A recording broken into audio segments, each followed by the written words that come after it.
सम्पूर्णमा नमस्कार। म कविता दर्नाल। आज विशेष अन्तर्राष्ट्रिय नारी दिवस 2025 को सम्पूर्णमा शुभकामना व्यक्त गर्दै आज मैले हजुरको माझमा नारी दिवस विशेष कविता लेखेको छु। हजुरको माझमा वाचन गर्न गइरहेको छु। हजुरहरूलाई जस्तो लाग्छ त्यस्तै प्रतिक्रिया दिन नभुल्नुहोला। कविताको शीर्षक रहेको छ नारी।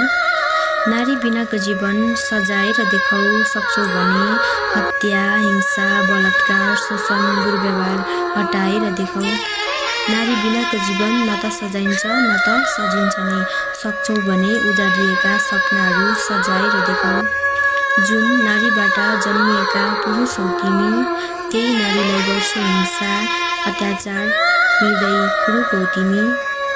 किन हेर्छौ नारीलाई कुदृष्टिले, भगवान सम्झी नारीलाई पूजा गर्ने गर। सबैको छोरी चेली आफ्नै सम्झी सम्मान गर्ने गर। धेरै भयो हत्या, हिंसा, बलात्कार, शोषण, कुटपिट नारीप्रति। हामी सबै एकजुट हुनुपर्छ। हामी नारी सबै एकजुट नभए निर्दयी पापीहरूको शिकार हुनुपर्छ। नारी सबै एकजुट भई हत्या, हिंसा, बलात्कार, शोषण, अत्याचारको नारा लगाउनुपर्छ।